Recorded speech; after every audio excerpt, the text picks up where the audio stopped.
Menggelegar, Surya Paloh teriak lantang di hadapan kader Nasdem. Hati-hati, tahun politik banyak maling, teriak maling.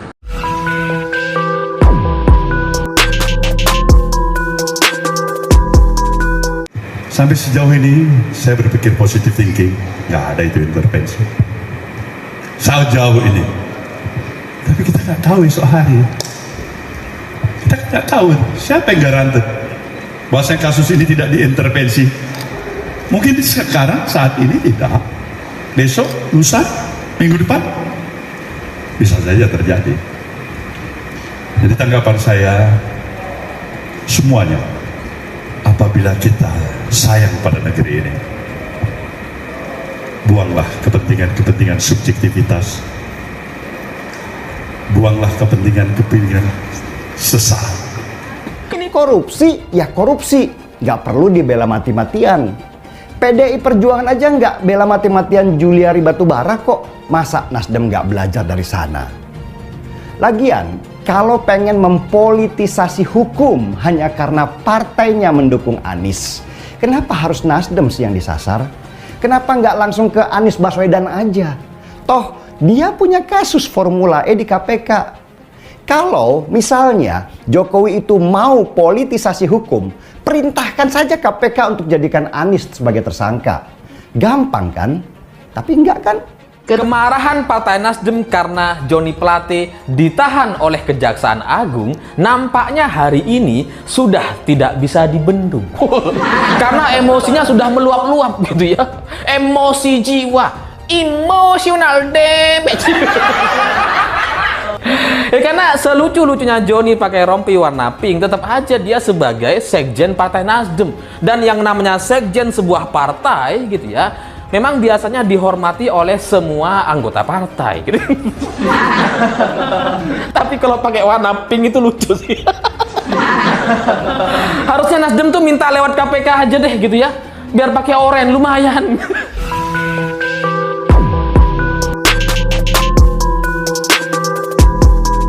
Ketua Umum Nasdem Surya Paloh meminta seluruh kadernya tetap waspada pada tahun politik. Menurutnya, menjelang Pilpres 2024, bakal banyak kelompok yang mengambil kesempatan dalam kesempatan lawan-lawannya. Surya Paloh meminta kader-kadernya tak lengah, dengan begitu kesempatan bagi kelompok-kelompok tak bertanggung jawab itu semakin sempit. Pada kesempatan itu, Surya Paloh meminta kepada masyarakat tidak terjebak dalam pikiran pihak yang ingin mengadu domba. Ia ingin pemilu 2024 berjalan dengan damai. Kata Paloh, sikap maling teriak maling dianggap sedang dilakukan oleh para elit Partai Nasdem.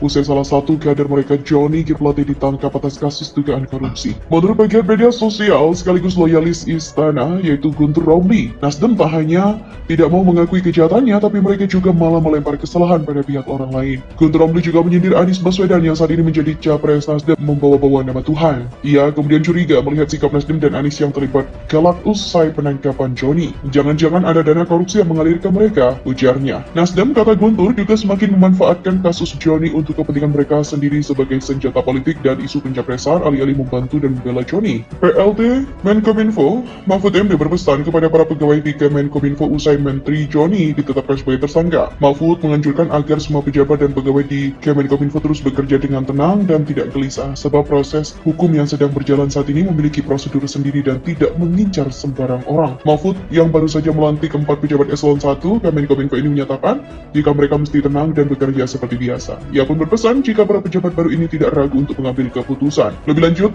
Mahfud MD meminta para pejabat Kemenkominfo baru ini bertanya langsung kepadanya apabila ragu menjalani keputusan. Dan sekedar informasi, Mahfud MD baru saja melantik 4 orang eselon 1 Kemenkominfo. Mereka adalah Dirjen PPI Wayan Tony Supriyapto, Irjen Kominfo Arif Tri Hardianto, Staf Ahli Bidang Sosial Ekonomi dan Budaya R. Wijaya Kusumawardana, dan Staf Ahli Bidang Teknologi Muhammad Hadiyana. Selain melantik, Mahfud MD juga memberhentikan pejabat Kominfo yang mencakup Irjen PPI Ahmad M. Ramli dan staf ahli bidang sosial Lala M. Kolopaking. Saat konferensi pers pada Senin kemarin, Mahfud menyatakan jika pelantikan pejabat baru Kemenkominfo ini tidak ada hubungannya dengan kasus Joni sebagai tersangka kasus korupsi BTS 4G Bakti.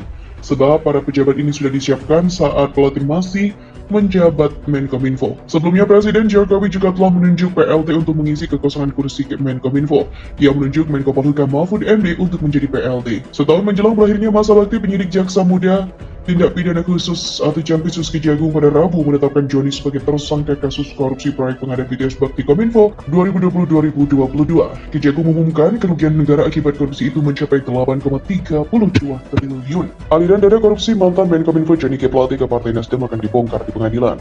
Hal itu dikatakan oleh Menko Polhukam Mahfud MD saat menjawab soal dugaan aliran dana korupsi Johnny G. Plate ke Partai Nasdem. Mahfud tak mau mendahului pengadilan terkait kasus yang menjerat Johnny G. Plate. Kepastian itu disampaikan Mahfud setelah Ketua Umum Partai Nasdem Surya Paloh tantang Kejagung. Dikutip dari Kompas.com, Mahfud pun meminta publik untuk menunggu proses hukum yang sedang berjalan.